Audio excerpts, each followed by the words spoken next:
What's up, fight fans? This is Kurt DeVille with Counterpunch Boxing News, and I have some new news concerning Anthony Joshua, Tyson Fury, Oleksandr Usyk, and the WBO. We know Anthony Joshua and Tyson Fury are in talks, or going to be in talks, for a massive, undisputed heavyweight showdown between the two champions. However, a huge blow for Joshua has claimed that the WBO may not sanction an undisputed fight.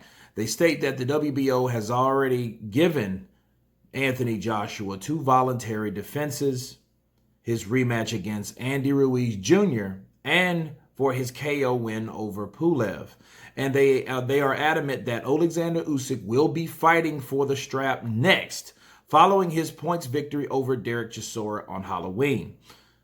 Joshua is willing to fight Usyk, but it is understood that a bout against Fury is the #1 priority. In an interview with Behind the Gloves, Hearns has acknowledged that Joshua may have to relinquish his belt. He said, "I just saw a tweet from the WBO president, Paco Valcarcel, saying we know our commitments. And yes, our mandatory is Oleksandr Usyk. But if the WBO don't want to be a part of the undisputed fight, the biggest fight in boxing, the biggest fight of all time, there's nothing we can do about it. If they won't, then we'll speak to Oleksandr Usyk and try to agree something. If we can't, we'll vacate the belt. If we have any chance of this sport surviving or growing, then the governing bodies have to wake up. With all due respect, there's only one fight people want to see, and that's AJ versus Fury. Do you think any fight fan would not want it if we drop the belt? He wants to be undisputed, but it's no problem to lose one. We'll vacate them all if it becomes a problem." Those are the words of Eddie Hearn. Well, my counterpunch, I seen this coming. I seen this coming. I think that Oleksandr Usyk deserves his opportunity. And now what we see in hindsight, that the Andy Ruiz loss, Joshua learned a lot, experienced a lot, grown a lot because of that. And he had his rematch and his opportunity to get all the belts back, which he did. But you can tell, because of that particular fight, put this undisputed fight in jeopardy, right? But a lot of things we didn't know last year. We didn't know the outcome of Wilder and Tyson Fury, okay? And Tyson Fury wasn't even the champion then, okay? So no one knew what would have came about this year, which really the only thing that happened this year is they agreed in principle, okay? And that's when Tyson Fury became the reigning champion. Now, what I don't understand about the WBO, even though they say it was 2 title defenses, they're looking at it only for themselves. Okay, the second fight that Anthony Joshua fought was not a voluntary.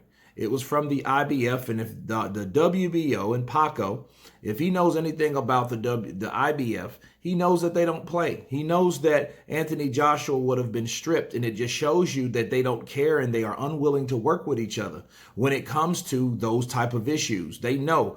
Because if that's the case, Anthony Joshua or any other champion shouldn't even want all the belts, because none of these sanctioning bodies are working together in sync. Counterpunch. Okay, so the WBO knew Kubrat Pulev was a mandatory, just like Oleksandr Usyk. They knew that. So why not just understand that the mandatory fight with Kubrat Pulev was more priority because of the strictness of the IBF, and then understand that the big fight will be coming, or talk with Usyk, which they could do. Now, that's a totally different story. But knowing what we know, any other mandatory fight means nothing to the WBO. Now, if all of these sanctioning bodies thought and did the same thing that the WBO did, we would be in trouble.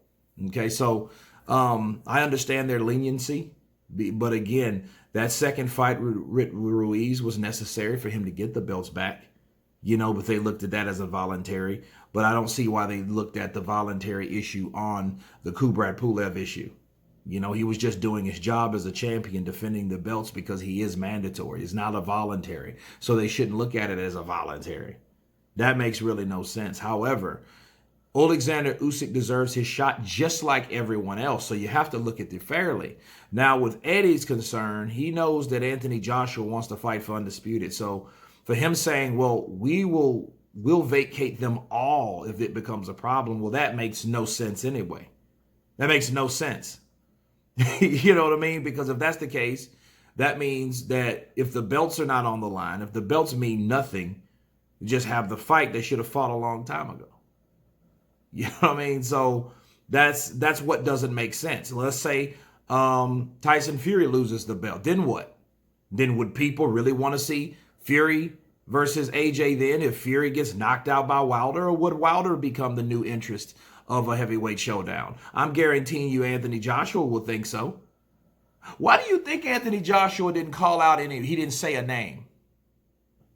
Okay, why? Why did you think that he just was like, hey, you know what? Whoever has the belt. I'm not calling out any names. I want whoever has the belt.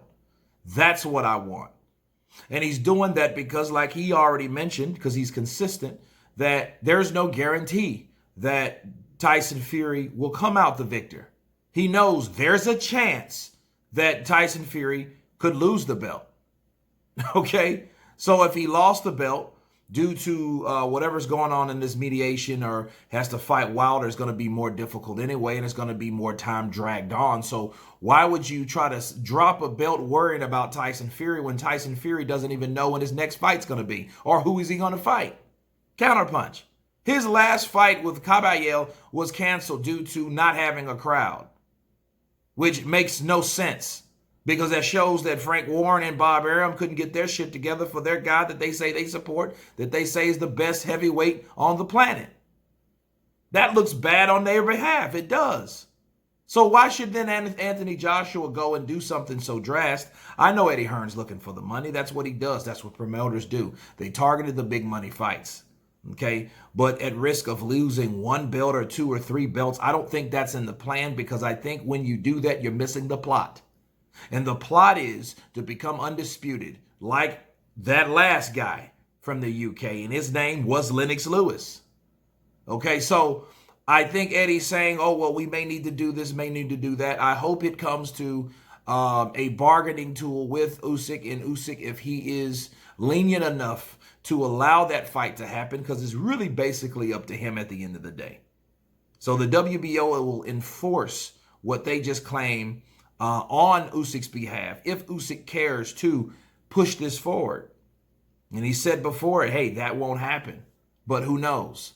We'll see. But until then, it's all eyes on Usyk, because Usyk is the one that can determine a total, true, 100% undisputed showdown between Anthony Joshua and Tyson Fury.